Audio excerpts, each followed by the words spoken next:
Hey friends and welcome. My name is Dr. Heather and welcome to Ask Dr. Heather. If you're brand new, big warm welcomes. Dr. Heather is a place where I want to help you find the tools and resources to help you find what you need to optimize your health. So today we're going to talk about a little bit about back to school. It's back to school for kiddos, it's back to school for teachers, it's back to work for a lot of people. It's also back to school for kiddos going to dormitories, and also in the corporate world, people are back to work, and a lot of people in the corporate world are actually offering a lot of cafeteria plans. So I actually brought a few goodies right here from my own kitchen, and I picked up a hospital menu, also downloaded our school menu to let you know. I want to give you a few tips. So I'm actually going to cover both things. So normally when Ask Dr. Heather, as people pile in questions, I kind of pilfer and sort, like, what's the bulk of the questions coming from? How can I address the majority of the people, not just the 1%ers, but the 90% of people? So we still are getting ready for that private Zoom on Candida albicans. I'm still working on that, getting a lot of questions on hair loss. So we're going to cover that as well. I want to make sure I hit a lot of points. I do have a YouTube video, so in the meantime, you can pop over on that. But we're going to talk about first, I don't know how many people out there are parents. So if your parents, just drop a number down, say how many parents you're a parent of. I am a mom of 4 kiddos. I have one who is adulting and lives out of the house. I still have 3 in the house. But we start talking about planning things. A lot of time, you want to be the Disneyland mom, like, okay, let's eat at school the first week and then we'll take our lunch. I generally say start the first foot off, take your lunch, set the expectation up. You're going to eat lunch every day and the things that I pack. And you want to have kiddos actually get in the routine of actually helping you pick those things for lunch. So you want to start with the healthy protein that they want. Kids now have teeth. Once they start kindergarten, they usually have their 5-year molars, which means they are ready to eat things. Things like peanut butter and jelly don't require 5-year molars, so you want to require something that actually requires teeth. One thing that I actually suggest for every human, whether you are 5 or 50 or 100, is a good thermos that will keep things hot or cold. So you can take leftover things, you can put wings in here, meatballs, bratwurst, whether it's chili, things like that. Things are hot or cold, you can go in here, tuna salad, chicken salad, lots of good things that can go in a lunchbox that you can take. So when you're hungry, you can eat. Now for kiddos, they don't get to decide their lunchtime or their snack time. That's pretty preset, but you want to have them help get ready for their lunch. And remember, if they're 5, they don't need a lunchbox the size of an adult that's working 12 hours a day. They want to have a lunchbox that's the size of what they need. And they want to have things balanced, especially when they're getting ready to learn. That's, you want their brain on the highest alert. So you want to have some healthy fats. You want to have some healthy proteins. You want to have them give them a little bit of carbs in the form of maybe some berries or some fruits, or maybe some, crackers, like some flax crackers or seaweed crackers. Kids won't eat those, but generally they'll eat some flax crackers or some nut crackers, things like that. I would keep the peanuts out of most classrooms, and kids love to dip. So generally ask them what they'd like to dip in. Things like guacamole is super good, and they want to have a few, maybe corn chips in that if corn's not an allergy, or maybe some, again, just let them start dipping in things. So I'm going to show you a few things. And again, this is not meant to be 100% organic, 100% clean, but meet people in the middle where they want to go. So simple things starting at the elementary to middle school age would be things like these again were just in my refrigerator. I didn't shop for this video, but things that are easy for kids to eat, and you want to rotate. You definitely don't want them having the same food every single day. If they're doing eggs for breakfast, you don't want them doing eggs for lunch. So cage-free eggs, these can be super fun. You can actually cut the eggs in half. I'll post a little picture, and you can make a little BLT out of those, a little half a piece of bacon, a little piece of tomato, and you can have a little piece of lettuce in there and make a cute little BLT. That's 14 grams of protein, which is really all someone K through 5 really needs. Or you can have, again, this is a beef stick in here, which is 9 grams, actually 11 grams of protein. So just one beef stick that's gluten-free, it's MSG, there's no nitrates in there, a piece of beef jerky. And kids like to chew on things, right? Whether it's a straw or a stick or a pencil. So this is a great thing for them to take at snack time or regular time. Again, gluten-free, peanut-free. So pick that protein. If your kids like tuna salad or chicken salad, things like that, yes, I know this isn't the 100% healthiest tuna, but you can also get chicken, tuna, things like that, smoked tuna. If you want to take little sushi rolls, kids love those. Believe it or not, until they try it, you wouldn't know. I could tell you how many times we've had friends at our house and the parents say, oh, they'd never eat that. And then they absolutely would. So take chopsticks for lunch. They're super fun, and kids will find themselves eating that because, again, you can put tuna salad, chicken salad, meatballs in here. A couple chicken wings is all they need, again, or something like that. So you get that protein in first, and then think of, again, veggies. My mother-in-law has an amazing garden, so I have a lot of cucumbers right now, but you can also take cucumbers, and if I hadn't sliced these in half, I like to take cucumbers like a boat, and kids could have lined up tuna salad or chicken salad or some pulled pork, or put a meatball in there or turkey ball, whatever you'd like to use, and they can eat or munch on that. Or they can put some type of nut butter on there. You can get almond butter, sun butter, anything like that, and put it in a little container, and they can dip and go on that. So something you can dip and eat, so they're getting healthy fats and getting the fiber and veggies that they need. If your kids need to have something besides water, and I always encourage a water bottle that they love, there are some juices out there. You know, I'm not a huge fan of juice, but here's a green juice. And if you want to have your kids have a little bit of something, this is an Organic Express green juice. And the whole thing is 45 calories. It's only 9 carbohydrates. I would suggest diluting this. Honestly, take half out or a third out and put some water in this, because the whole thing is only 9 carbohydrates, but it's got parsley and chard and celery and spinach. It's got some mint tea in there, celery, cucumber, a little bit of grapefruit, so you could put a little bit of lemon in there if they didn't love the taste, but it's getting all those healthy greens in there that they normally don't have time to chew. And this would be true for an adult too, who's on a low carb, high fat diet. I do like people to eat their food, but in a rush, this is a great thing to have in there, and you can find these. I'm not promoting any specific brand, but this is a great thing that you can pack in a lunchbox, and again, they could just do a third. You could put it in a small juice box. Or kids, again, love to poke things, so hopefully kiddos love olives, and you can go to most health food stores like Trader Joe's or Whole Foods and let them go to the olive bar and taste the olives. Get a nice toothpick or a straw, and this is true for adults as well. Or you can get snap pickles. You can get snap pickles in little packages of 1 or 2 pickles and just start tasting olives. Kids just need 1 or 2 olives. So a few cucumbers, a few olives, maybe a little bit of nut butter and a beef stick or a couple eggs, and they're ready to go. And then the other thing I want to talk about is condiments. So we talk about healthy fats. I'm back on that. Just 1 ounce of nuts. I don't need to eat the whole jar. So nuts and seeds are very low allergen when you're talking about kiddos. So pumpkin seeds, sunflower seeds. You can make little chia seed puddings on the go in 1 or 2 ounce containers, which are great little snacks for anybody of any ages. I still like chia pudding. You can make a flax cake, which would be a nice little dessert with maybe a couple blueberries or a strawberry or something like that. You can find those recipes on Ask Dr. Heather. My blog is back up and running. It's fixed right now, so you can find those recipes there. So again, a healthy fat, a tablespoon, which would be 1 or 2 ounces, would be fine. 2 or 3 olives, a tablespoon of nut butter is all they would need. Again, when you make something kind of fun, then they're going to say, oh, I've got that sweet thing in there. Or you could take a raspberry or 2 raspberries and dip it in dark chocolate over 80%, and they're having a nice little treat in there that they're going to think is a great thing. And I know as an adult, I love to have a raspberry dipped in 90% chocolate. So, and I have those raspberries here. Again, kids are not ketogenic, but low carb, healthy antioxidants. So they're feeling like they're not left out. Somebody else may be having a Twinkie or a honey bun, and they're having decadent blueberries or strawberries or raspberry. Because again, they're tiny, maybe on a toothpick, and they're drizzled in dark chocolate and rolled in some coconut flakes. How decadent would that be? Or again, a little chia seed pudding in a 2 or 3 ounce cup would be a great lunch, who's super healthy to have. And along that line, when you start moving up to middle school or high school, something like this, I wouldn't eat this because I don't do dairy. I'm not a big component of processed meats, but this is definitely better than a Crustable sandwich for a high schooler. It is salami and it is a cheese. It's a better brand. Again, better than a Crustable. So we're looking at better, not perfect, but better. It's not grass-fed. It's not homegrown goat cheese or sheep cheese, but it's better because it does still has some protein in there, still has some nutrients. And again, that's where you want to get some heartier nuts or something for that older age group as you move forward. And again, my kids still take these. You can get a lot of chili. You can get pulled pork in here. You can't get ribs in there, but you can get burnt ends in there. You can get, again, pulled pork. You can get, my kids have gotten scallops in here, bacon wrapped scallops, again, tuna, fish, any type of thing you can get in here, smoked salmon. You can get in there hot and cold or room temperature.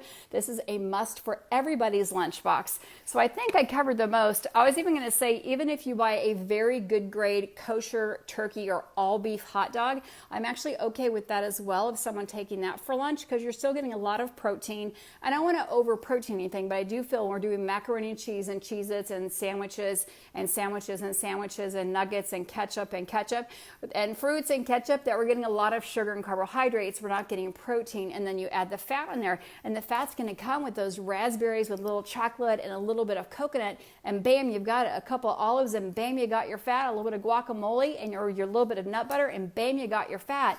The next thing you really want to focus with your kiddos is picking mustard or mayo over ketchup, because ketchup and barbecue sauce are loaded with sugar, and just get it out of the house. I actually had to borrow this. So I think for 1 tablespoon, I was going to get my glasses. I think it's almost, I think 1 tablespoon is almost 1 sugar cube. So per tablespoon is almost 1 tablespoon of sugar. And I think when you look at mustard, it's 0 carbs per mustard. Now, if you're fighting candida, which is our other talk, it has vinegar, you wouldn't do it. But mustard and mayo, again, are a much better option, 0 carbs, where ketchup and barbecue sauce, teriyaki sauce is going to get you in a lot of trouble. So when you're trying to help kiddos what to choose, especially if they're going to be dipping carrots or dipping other things in there, mayo, mustard are the way to go with lunches. And the same for adults. Steer away from the ketchup, because it'll get you in a lot of trouble. So those are kind of my tips. Kids love pickles. We talked about snap pickles. You can get those in bulk at your big stores like Costco and Target and even Aldi, and they'll get 2 or 3 packs to go.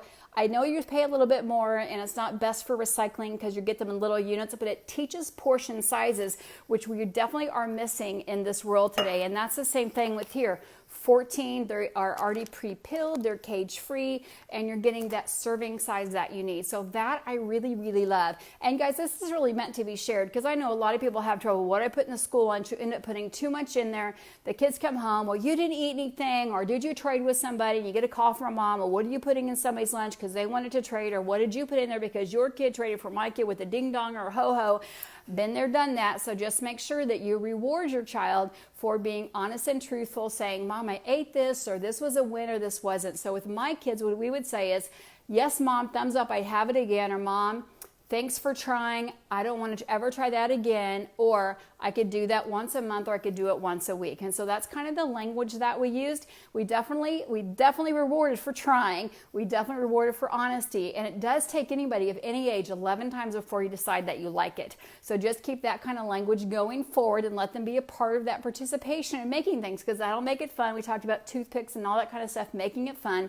Now, moving on to high school, dormitory life. You're a teacher and you're working in a cafeteria. You work in a corporate office and you work in a cafeteria. You work at a hospital and you have to choose. Now, this is again, bring your own food, stay away from the donuts and other things, or you in your mind have to actually say, you know what, I'm going to make that choice. I'm in charge of the food that I pick. So if you go, and I just picked this up from our local hospital here, I could pick scrambled eggs, or I could pick the cereal and the pastries and the bakeries and the French toast and all that kind of stuff. So you're actually in charge of that. So people say, what really should you pick? Well, if it were me, and you always want to be rotating your breakfast, maybe one day you get the fluffy scrambled eggs. I would not get the blueberry or muffin on the side. You'd probably get maybe the turkey patty on the side, or maybe get maybe a piece of bacon on the side, or if they had some sauteed vegetables or a salad on the side one day. The next day, maybe I would probably get, if they had a chia pudding or something like that. If I did dairy, maybe a Greek yogurt, or maybe a cottage cheese if you did dairy on the side. Definitely stay away from the processed cereal. So if your kids are eating breakfast at school, you want to really steer them again towards those fats and towards those proteins and veggies. Veggies for breakfast. So that's a great thing to say again. We start talking about juices, veggies for breakfast, because we really don't teach intermittent fasting to children. But as adults, you can absolutely do that. So just decide, am I hungry? Don't eat because you're on autopilot. I'm an 80s gal, and I've talked to women all day long, and that's most of my practice is about 80% women. Like, I just ate because I was supposed to. I woke up and ate and I went to work. So this is where a lunchbox comes into play. Take these things we've showed you, so that way if you catch yourself and like it's 10 o'clock, like, now I'm kind of hungry. Remember, hunger only lasts 20 minutes. Either do some jumping jacks and get rid of that glucose, or make sure you're not thirsty and say, you know what? I'm actually going to be okay. I've got a little bit stored extra calories here, or a little bit around my tummy, or a little bit around here, and I'm going to make it for another 45 minutes till my lunch break happens, or I definitely need to eat now. And that would be where those nuts come into play. A couple olives is all you need, 1 boiled egg, or a tablespoon of nut butter, or you've got your holy guacamole and you dip your cucumber into that, and that'll kind of tide you over. We don't want those little mini snacks, but we want you seeing, am I truly hungry? And let you know, because remember, energy equals food. So when I'm hungry, that means my body needs energy. energy. So when we look at these, it says, okay, we don't need the scrambled eggs. I know it's backwards. And you stay away from all the stuff at the bottom, which is no one's looking. I'm going to have the French toast, and then I'm going to have the pancakes, and then I'm going to have, the yogurt with the fruit and the granola, and then I'm going to have that. So that's when we stop and we say, okay, I only need to have one thing so I'm not hungry, because it happens all the time when you go to cafeterias. You just start piling on top and on top. So have your mindset, Monday I'm going to have the big salad. Tuesday I'm going to go for the fish and the vegetables. And then Wednesday I'm going to pick maybe the chicken or the turkey, whichever they have, some type of poultry, and I'm going to get a couple steamed vegetables. And then on Thursday, I'm actually going to get the red meat if they have a beef or something like that, and I'm going to get, again, a big side salad or a soup or whatever they have. So in your mindset, go ahead and make that preset, because most cafeterias that you're picking from, whether you're a college student or a teacher or work in a business office, make that mindset, because once you see what they generally have, it's kind of the same type of thing all the time. Know that, again, if you kind of know that weekends are a little trendy for you and you kind of maybe go off of and eat a little bit more than you normally would, reset that. Monday, maybe do your intermittent fasting, have your keto cream and coffee on your way to work, and then Monday have that big salad at lunch, and then Tuesday you're going to get back and have that chicken and veggies with your healthy fats on it, which could be grass-fed butter or some zesty Italian dressing, something like that, or a big Greek salad or a big taco salad with avocados and olives on it. Then Thursday, you're going to say, I guess I'm on Tuesday, then maybe some red meat on Wednesday, and then Thursday you go back to having some chicken, and again, fish day. So I generally tell people 1 beef day, 2 fish day, 1 white fish day, 1 red fish day, and then poultry day, whether it's chicken or turkey, and we always have a leftover day at the Carden House. So just make sure you're rotating that way. And when you start to do that and you look at this menu, they have as your entrees a signature meatloaf, so you could have meatloaf Monday. They have a salmon fillet, so I'm doing fish on Wednesday, because this is the same menu for the whole week. And then chicken on Tuesday. It's called Dijon crusted chicken, so I have to maybe scrape off the crust and just have the chicken. Oven roasted turkey breast, so just have the au jus on the side.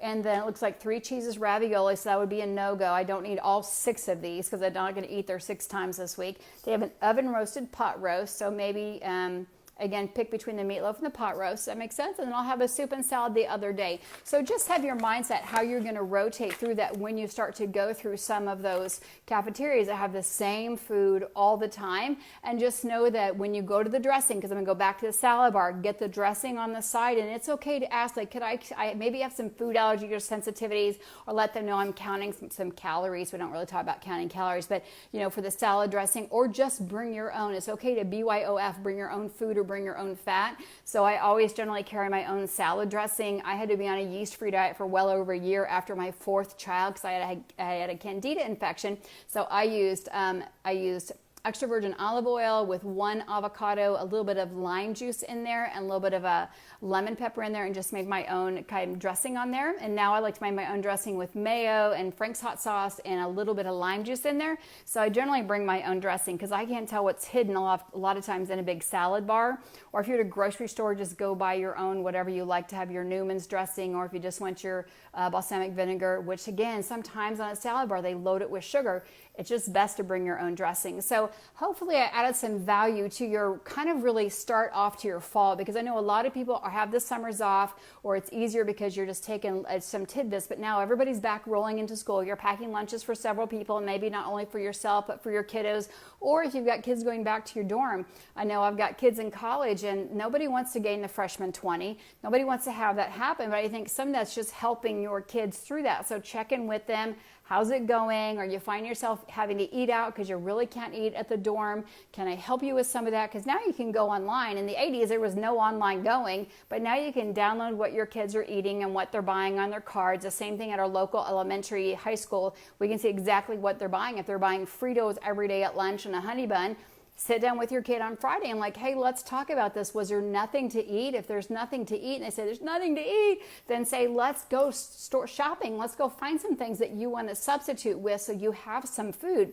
If it's an elementary situation, then maybe you volunteer once a week, or whoever you know is like whatever mom is helping with the cafeteria or teacher, you just take a few minutes to say, I want my child to thrive. I want their brain to be fed and working for you, especially in the afternoon. I know I've got breakfast covered, but let's make sure they're having some food that they can eat and that they're thriving on. Because again, once you hit kindergarten, you get 5-year-old molars, you hit 5th grade, you get 10-year-old molars. You've got teeth to chew things, and kids like to chew. Again, think about pencils and everything else, fingernails that they like to chew. They need food. And again, they need child-sized food, and finger foods are fun to do. So think about some of these things that are economical, they're fun, they're easy. You can pre-shop for the whole week, buy little bits, and then help them plan and just rotate through that. Again, not everything's going to be a winner, but that's okay because their templates and their palettes were changed. That being said, I'm just going to touch on breakfast. So if you're doing eggs for breakfast, don't do eggs for lunch.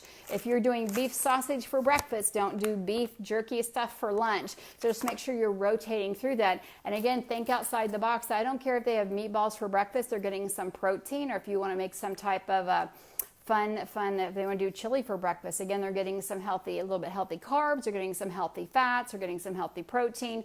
Another kind of winner that we use is what's out now. I used to just water down pure maple syrup, not to kind of trick them, but to let them know to have a little bit of flavor.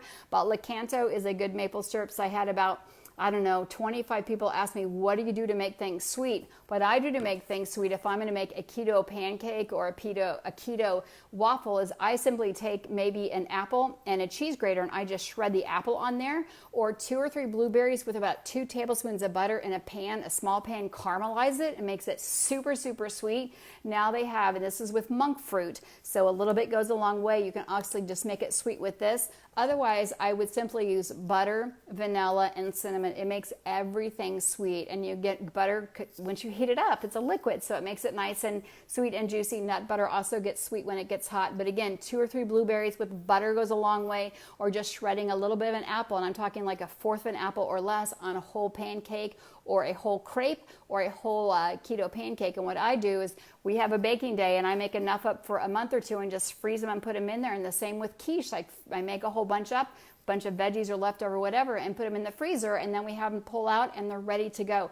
That makes life so much easier. And the same with meatballs or things like that. We just make them up ahead of time, so I'm only cooking one batch of things one time a week, and then we just keep rotating throughout the next really 6 to 8 weeks. So I hope this really helped you get off to a really, really healthy good start as you move forward throughout this fall and school year, and help you get your right foot forward, or left foot, whichever one you are, forward as you actually move out of the summer season, pool season, and get back on the regular routine, sleep time routine. We're going to talk a little bit more about sleep this weekend, and going to talk more about hair. Lots of questions about hair falling out, so I'm going to dig a little bit deeper into what those questions are about. A lot of those questions on my YouTube channel, I have got a hair video about people's hair falling out. So we're going to dive again a little bit deeper into that. Please share this with anybody you know that's struggling out getting her back on a healthy plan. We are starting our 10-day keto kickstart tomorrow. We do it 2 times a month. We just finished up our 60-hour keto reset. That's where we do not consume any food for 60 hours. We started on Sunday. We ended our keto reboot this morning. I said reset. Reboot this morning, where we re-entered food and had a little bit of guacamole. I had some egg whites, a little bit of sauteed spinach. And really, once you reset that, your appetite and cravings kind of go away, so your body's metabolically ready to move forward. We do that program 1 time a month, and we always follow it by a 10-day keto kickstart. So what that does is really kickstart you on the right foot, so you're not overeating like the whole big movie size of popcorn anymore. Your stomach says, whoa, I'm full, I don't need all that stuff. And it's just a really good way to keep moving forward and slow down that aging clock each and every month. So this is Dr. Heather from Ask Dr. Heather. Thank you again for joining me. And know again, this is absolutely meant to be shared with any of your friends that are needing some help moving forward with their fall lunches or dinner plans. And if you've got a question, drop it down below, because I do columnize those questions. I keep a running chart, and as people ask the same question, I just keep a tab there. So if I haven't gotten your question answered, then let me know and just hit me back and say, hey, I've asked that a time or two, and I'll let you know, like, we're still in that holding pattern, or we're trying to get that answered. So my topic was here to try to help you get back to school, get back to work on the healthiest foot forward. You guys have an amazing day, and we'll be seeing you soon.